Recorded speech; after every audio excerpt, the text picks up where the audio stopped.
For my family get together last year, we made masa, also known as Waina. It's a popular dish in the northern part of Nigeria, like Jos, Abuja, Kaduna, Kebbi, and on like that. So my grandma is the one basically washing it right now.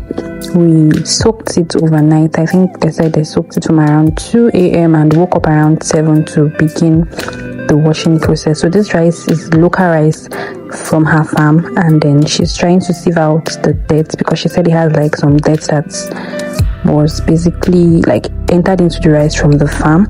So she bleeded all the stress of this rice previously, and this is like the shaft of the rice on the floor. I just had to show you to see that she did a whole lot just for this rice to come out really, really nice. So yes, it's local rice. You cannot use like the foreign rice for this. It won't come out well. Okay, so she washed it over and over again, I think until when the rice became less cloudy. Yeah, if you get what I'm trying to say. And this is how it looks. And yes, before you come for me, I washed my hand, and then before I went to like touch the rice to show you how it actually looks.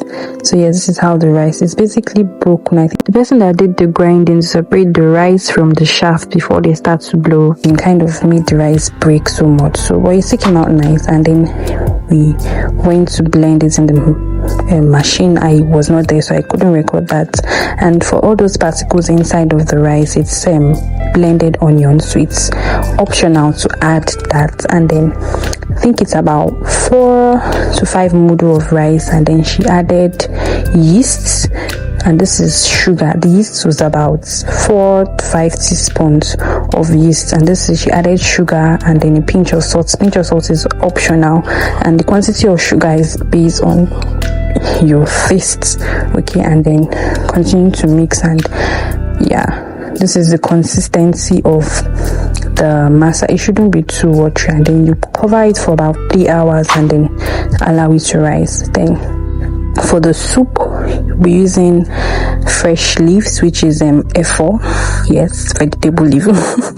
Or you can also even use moringa leaf, but we ended up just using the fresh leaves basically. But my grandma was of the option that we should use like the moringa, which people mostly use, but we didn't want to do. So this is the moringa. This is how it looks like, but we ended up using just vegetable, and it came out really nice. Don't worry, you will see for yourself that it actually came out right nice. So the next thing was we did the cooking outside. And please, if you want to cook outside with your firewood, please, I would advise that you cover your pots with red oil and detergent. If not, it's going to turn your pots completely black.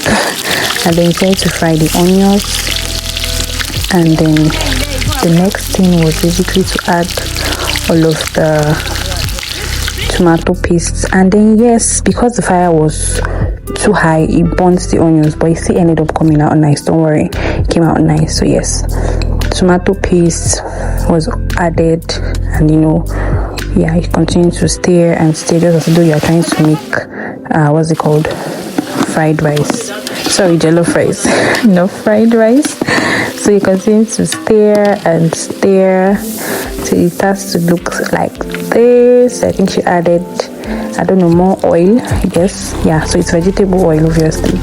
I said to stir, and then yeah, your fresh pepper, pounded your fresh pepper depending on how much quantity you want, and then added that to the pot.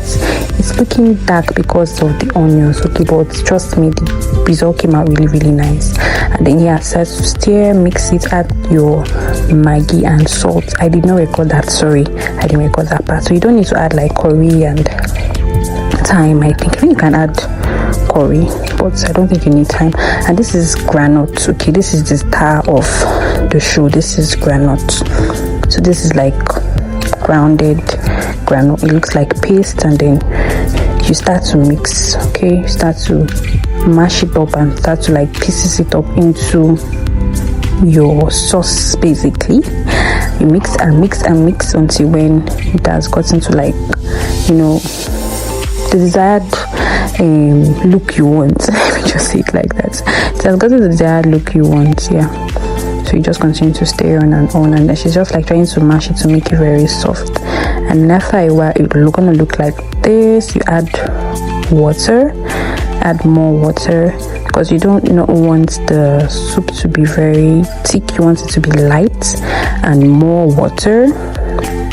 You continue to stir and stir and add all of your, this is adding meat stock and a little bit of meat. You can add any kind. So people, if you want to buy it out, I think we used to see like this bone and all. So yeah, you can also add as much as you want. I'm sorry I didn't record all the parts of where she was adding like things too, but I'll keep explaining. And then yeah, so this is how it looks now after a while. And yeah, I think she already added her meat into the soup, and now she's adding her vegetable, which is efo, into. And you don't need so much of the vegetable, you just need like very little. It doesn't really have to be so much. So yeah, she added that into the pot of soup, and then she went ahead to stir and stir, and then it's starting to look really nice. And then you want to leave this to cook for a while, not so long. And of course you want to taste, because you do not know like the quantity of maggi and all. And voila, your soup is ready. It's as simple and easy as that. So now over to the masa. So this is the masa tray, like you get that. This is the masa liquid basically. Yeah, so it was set aside for 3 hours like I said, and then you want to put like a little bit of oil into those tiny pans. And so this is the consistency of the masa batter. So it's not so thick, it's just light. And then you start to pour it into those little tiny what do we call them now, those little tiny spaces. Okay, after you've added your oil, and then once one side has fried, you turn it over to the other side and start to like bring it out basically. So it's as simple as that. So yeah, she's turning it to the other side now. As you can see, this is like something really skillful. If you don't have the skill for this, I don't think you can do it. It's just going to mess up the whole thing. So yeah, you want to carefully check it. And if the fire is too high, just like you're frying akara or puff, if it's too high, it's not going to cook well into the masa properly. So you add your oil. So we just made a hole in the bottle of the oil, of the oil, just for it to come out little, not so much. So that was the trick we applied. And yeah, so you just keep turning until when you feel it's okay. So I'm just gonna leave you to enjoy. Stay tuned.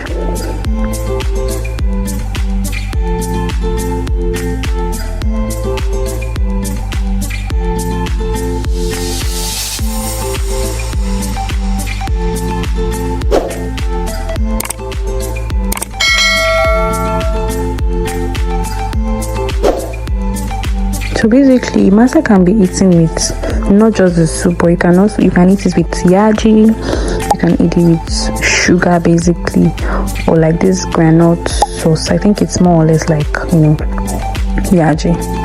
And here is the lovely juicy masa. Looks really nice.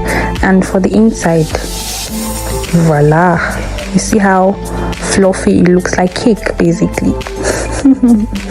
And yes, this is, don't worry, I'm definitely going to show you a taste test. Obviously, you trust me on that. This was my second plate. Trust me. And here I am testing the amazing food. If you enjoyed the vlog, do not forget to leave a comment, hit the like button, and subscribe for more. Bye.